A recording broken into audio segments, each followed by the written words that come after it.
Hello students, welcome to the new lecture on electrostatics. In this lecture, I am going to explain about electric field lines and their properties. And also, I will find the mathematical expression for electric field at particular point due to a charge. It may be positive or negative. And then I am going to solve some of the most important questions on electric fields.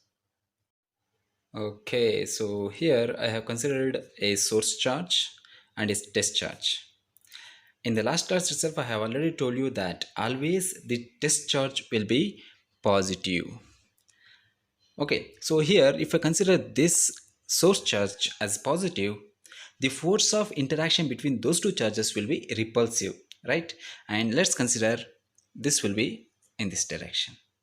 This is the direction of force on this charge due to this source charge. And what if I consider one more charge here? There also I am considering a positive charge. It repels that force. That means the force of interaction because of this charge with this one will be in this direction. So here again in this direction. This is also positive. I'm just considering positive charges here also. But for different distances, the magnitude of force varies, right? Because the force is inversely proportional to square of the distance between two charges. So now what happens here is, if I bring a positive charge near to the or into the vicinity of another charge, it experiences some force. How does it happen? This occurs because of the presence of electric field lines. If I consider the positive charge, it exerts a electric field lines which are radially directed outwards, and if I consider negative charge, which exerts the electric field lines which are radially directed inwards. It all depends on this test charge. What if I consider the test charge as negative? The field lines of the negative will be directed outwards and field lines of the positive directed inwards if I consider both source charge and test charge as negatives. That's why if I consider like this, the total course of understanding these concepts completely changes. That's why we always consider the test charge as positive, and we will vary the polarity of the source charge. What if I consider the source charge as negative? So then what happens? The force of interaction between these two charges will get attracted, and between these two also. The force of interaction gets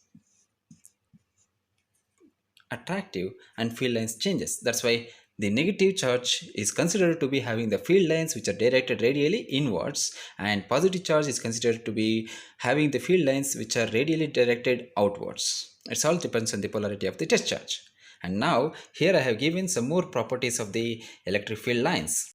In that, first one is, every charge creates an electric field E in the field around itself. That is true. So if I consider this charge here, it exerts some electric field. If any charge comes in the vicinity of this charge, then it experiences a force of attraction or repulsion depending on the polarity of this source charge, right?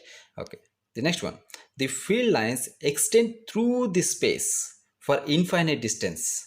Yes, these lines can extend through infinite distance, but the effect of these lines depends on 1 by r square. If r is infinity, force of interaction between those two charges will be 0. Then the field lines never intersect each other. Okay, the number of field lines is directly proportional to the magnitude of charge, and for positive charge, the field lines are always radially outwards, and for negative charge, the field lines are always radially inwards. So these are the properties of electric field lines.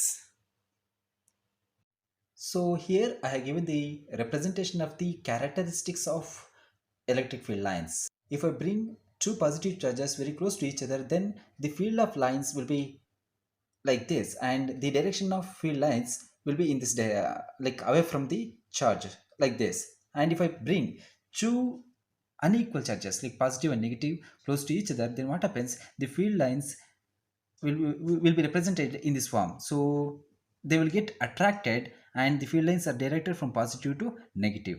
What if I bring two negative charges very close to each other? The field lines will be like this only, but the direction will be towards the charge. If I change this plus sign by minus sign, the direction of force of charge from one charge to another charge will be like this. The direction changes when the polarity changes. That's it. Okay. Now we have the electric field at a point. So now, is there any mathematical form to find out the electric field due to a point charge at a particular distance or from it? Yes, there is a formula. So here I have considered this source charge, that is capital Q, and I'm going to find the electric field due to this charge at a distance r from this charge. So now what is the electric field at a point P which is located at a distance r from Q? That is given by E is equal to K capital Q by R square. Okay. So now one more method is there to find the electric field by using force. Now let's consider one more charge which is located at a distance r from the Q. So now the electric force due to charge Q on small q is given by Coulomb's law. That is what, K into Q1 Q2 by R square, right? So here Q1 is capital Q, Q2 is small q. Then we can write F is equal to KQ into small q divided by R square. So then we can write this KQ by R square as E into small q. So now we need to find E. E will be F divided by Q. So these two are the two mathematical expressions to find the electric field at a point due to a single point source. What if we have some n number of charges, and how can you find the electric field at a particular point due to all those n number of charges? Okay, so that I have given here. Let's do that. So now electric field due to all these charges q1 q2 q3 up to qn at a distance located at different distance, like the distance of this test charge from q1 is r1, the distance of this q from q2 is r2, and the distances varies. So how can you find the electric field due to all these charges at this point? That is similar to this one, like by using superposition theorem you will find that. So first I will find out the electric field due to q1 and q, and electric field due to q2 like at point this one. Let's consider this is point P. Okay, so then electric field due to qn at this point. So then I will sum up all the electric fields due to these charges at this point. Then I will get the net electric field of these charges at this point.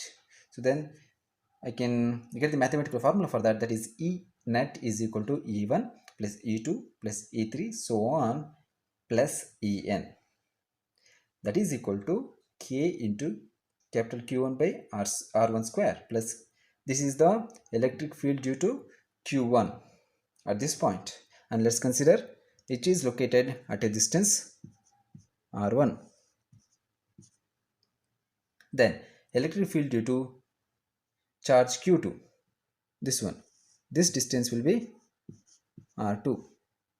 Then electric field due to nth charge, that is rn. So this one, and I am writing k here, sorry for that. So k qn divided by rn square. So then if I write this one in like by using summation, so summation k qi divided by ri square, where I varies from 1 to n. Okay, so this is the mathematical expression for system of charges. So then we have the vector representation of electric field. So how can you do that? So here I have considered a point charge.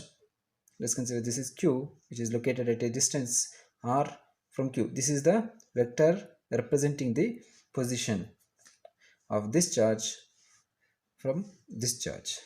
So now we know the expression for electric field E, that is equal to k q by r square. This is unit vector r cap. How can I write r cap?